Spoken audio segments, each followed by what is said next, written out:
Sir, it's a new special kind of cup.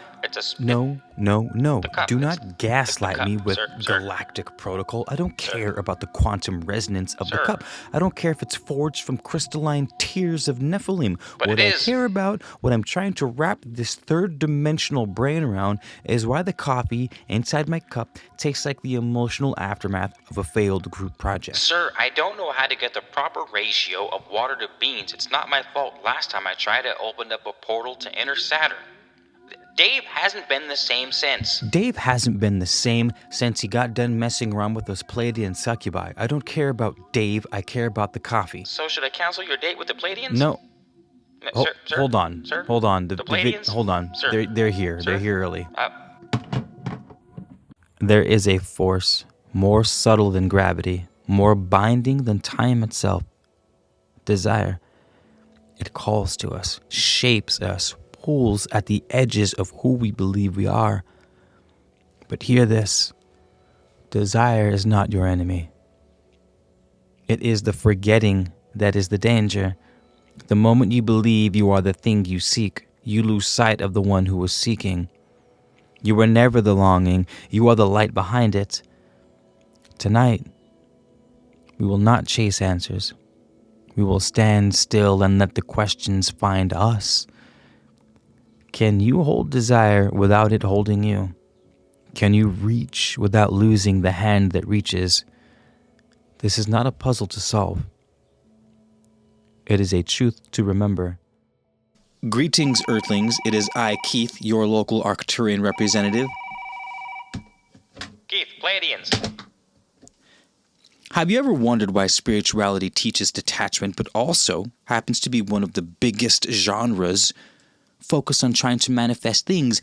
I want a car. I want a puppy. I want my mommy. I want. It's like ordering a cosmic salad with the side of, I don't really care what's in it, but secretly hoping for extra croutons, which human decided croutons was a good idea in salads? It cuts up my mouth. Today we're addressing this paradox. Why do spiritual people often struggle with manifestations? You meditate, you visualize, you affirm, yet the universe seems indifferent. The answer lies in a conflict of interest hidden within your practices. Okay, this is part one. We're going to call it a conflict of interest for the sake of ease. I noticed that humans like things bite-sized. Me too. Maybe that's what's up with the croutons. Spiritual practices encourage detachment from outcomes, right? Yet manifestation asks for intense focus on specific outcomes. It's akin to walking into a restaurant declaring you're not hungry and then wondering why no food arrives. This mixed signal creates energetic confusion, both within you and in how you engage with your reality. A lot of people in the spiritual community here on Earth will say things like, the external world does not matter. All that matters is what's within. That is half the battle, folks. But that is not the whole truth. For outside of us are an infinite amount of individual realities influencing ours. Our personal unique approach to reality must mingle with others.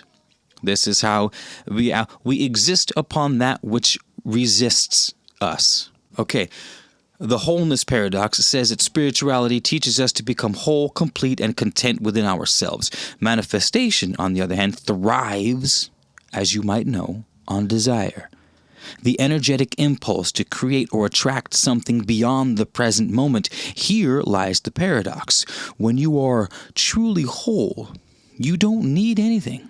But manifestation often seems to require a focused sense of wanting.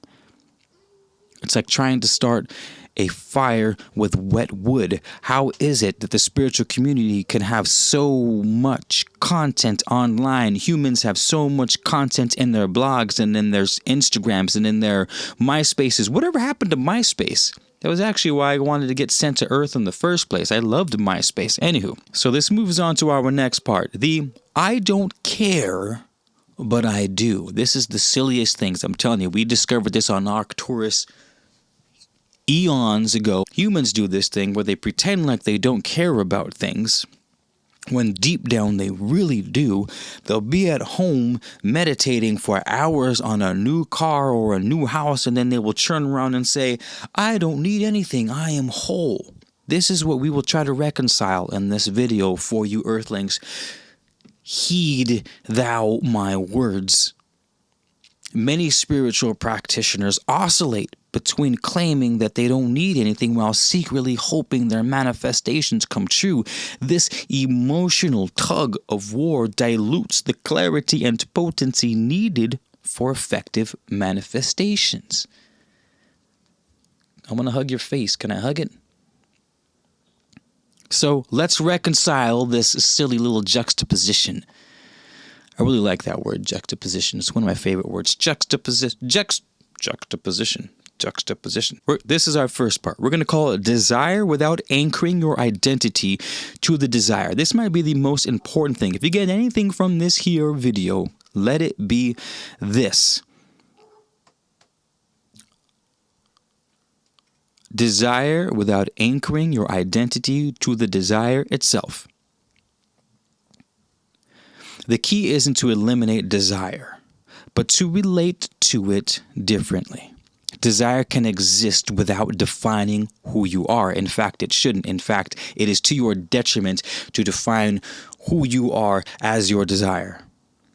You humans have discovered something recently in quantum physics where your scientists have looked at the quantum level. We call it the level. I'm just kidding. We don't call it that. We don't even have mouths on Arcturus, which is unfortunate because there was a lot of cool mouth things that I really enjoy here on Earth, and we can't do that on Arcturus. Side note, I'm sorry. If we refuse to define ourselves as the object of our desire, we stay in the quantum field. The more we focus, the more we concentrate, the more we desperate ourselves to the thing that we want, the more focus, the more particle we become. And remember, the particle is the stationary thing, it is the actualized thing. It is no longer the quantum thing. So to reach across the veil, human, you must learn to reach across the veil and exist in the void as nothingness. You must reach over to the quantum infinite potential so that you can grasp that thing and pull it back over here. You plant the seed in the womb of your reality, and the laws of your reality are what bring that thing forth. Does that make sense? Your will penetrates into the void, brings back that which, and it doesn't even necessarily bring back more, it bridges. It provides your will provides a channel that attaches our reality to the void, and that channel, through a positive system, brings forth that potential into our third dimension reality, and the laws, the matrix of this reality is what grows that thing into an actualized material. Sorry, I got to get super heady on you guys. We'll reel it back in a little bit, okay? So we do this by focusing on the feeling. Manifestation isn't about the object or the outcome. It's about the emotional state that you believe it will bring, which is something you guys have always heard. So let me go through the cliche part, and then we'll get deep. Instead of obsessing over getting something, you got to cultivate the feeling that it represents. This aligns you with the desired state without creating a sense of lack. This is part of the creating the channel, creating the bridge. You're creating an osmosis. Like water, like I've been learning how to grow kale. What a wonderful hybridization of plant life you humans have done, right? And then you get good water via osmosis, and the water naturally through the cohesion of the H2O particles sort of pulls itself along and slips through the membrane. That's what you're doing. You're creating a positive system to where the object of desire filters itself along the channel that you have created with the emotional state that you've generated. Here's the kicker. The more elated the state And the more genuine the state of elation, the more powerful that bridge is. Let me know in the comments or give me a phone call. Keith, Pleiadians. And let me know if you want me to make another video on how I'm going to make it anyways, but let me know your excitement for this next video because I'm stoked. It's on, yeah, got it, Keith. But how is it that I can learn to more genuinely latch on to these desires? We'll make that in a follow-up video. I don't want to muddy the waters too much, but that is kicker. That's kicker. Being able to generate authentic, genuine feelings of elation are what's going to bend, so to speak, reality to your will. Yes, mothership, please. Mothership, please wait. No, I won't wait. Sir. Do you know who you're Sir, do you know who are you you're calling speaking? from a landline? Yes, I'm calling from a landline. Sir, why are you calling from a old landline? It's not old, it's vintage. Sir, it's a terrible device. Sir. I happen Sir, to it's like not it. even plugged in. I know it's not plugged in. I'm a friggin' alien. I don't need it to be plugged Sir, into work. I'm sir. going for the comedic effect. Get me to the hot. Sir, do you mind holding, please? Yes, I'll hold. Hi, Mothership speaking. Hi, yes. I would just like some extra input. You know how Sir. humans are. They like Sir. multiple sources. Sir, are you calling from a landline? Yes, I'm calling from a landline. Sir, do you need a new device? That's not why I'm calling. Okay, if you do not need a new device, please state the nature of your phone call, sir. All right.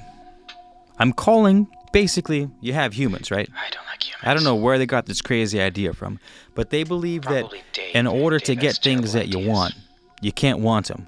But they meditate all day for things that they want. It's the strangest. I know. Strange. Very strange. I know. Why do they do that? It's so Why strange. do you think I'm making this video? They shouldn't do that. Okay. Where do I start? It's the old I want it, but I don't want it conundrum, classic human. Well, you see, the spiritual folks are like these beautiful full cups of tea, right? They've been brewing in their wholeness, all steeped in detachment, That's what I and then said, bam, yeah. they drop a biscuit of desire into the cup. And now the tea's just floating. They're all confused. The biscuit's soggy, the tea's too sweet, and the whole thing's a soggy mess. It's a paradox, But surely It's a paradox. there's a way to resolve this, right? To fill the cup without making the tea too soggy? The key word, my friend, is not to get too attached to the biscuit, or the tea, or the cup, or anything, really. Just let them all float in the void. The real secret is to desire without desiring, kind of like wanting a sandwich, but not needing the sandwich to exist to feel full. Does that make sense? Honestly, no, that doesn't make any sense at all, but continue. So just be the sandwich, but don't call it a sandwich. You see, manifestation's all I about guess fluidity. it's like not obsessing over the sandwich, but enjoying the idea of it without making it the center of my existence, sort of thing. Just be the sandwich, but don't call it a sandwich. You see, manifestation's all about fluidity. Don't anchor yourself to your desire. Let them float by like clouds in the sky with no emotional baggage. Just enjoy the breeze. But isn't that sort of contradictory? I mean, if we're supposed to not care about the sandwich, then why bother with the sandwich at all? You're asking the right questions now. The secret is you don't bother with the sandwich. The sandwich comes to you when you're not paying attention to it, like Amazon Prime delivery. But if you're still sitting there clicking refresh, checking your door, well, that's when the sandwich gets cold. So what you're saying is, humans shouldn't meditate on sandwiches. They should just forget about it, and the universe will deliver it. Exactly, mate. But don't forget about it too much. You've got to want it without needing it, like having a pet rock. It's there, you love it, but you're not stressed out about it. Don't cling to the rock or the sandwich. Don't make it your identity. That's how the universe works. Kind of like that time I tried to manifest a Lamborghini, but ended up with a tricycle. Still. Why did you want a Lamborghini? What do you mean? I You like have a cars. spaceship. I know I have a spaceship. Why do you have an old phone? It's vintage. It's old. It's not even plugged in. It's old and it's not even plugged I'm in. done. I'm done. It's not plugged I'm in. done. I'm done. In summary, Earthlings, this. You must not tie your identity to the desired object, For you must remain free to be infinite. The moment you anchor your sense of self to what you seek, you tether yourself to a singular outcome, and in doing so limit your boundless potential. A true seeker, one who understands the nature of the cosmos, does not seek to possess, but rather to experience. The very act of desiring does not diminish you. It is the clinging, the desperate grasping that distorts the flow of energy. To desire without attachment is to stand in the open field, arms wide to the sky, knowing that the rain will and surely does come, but not knowing in what form, nor how it shall fall. And in this freedom, you remain infinite, unbound by the illusion of scarcity, for you understand that all things in time will flow to you as they are meant to. So, let go of the need to have and allow the universe to offer you what is already prepared. Only then can you manifest not through force, but through alignment with the greater flow of existence.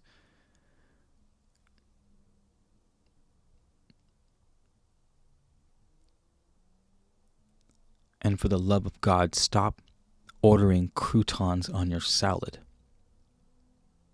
They are useless.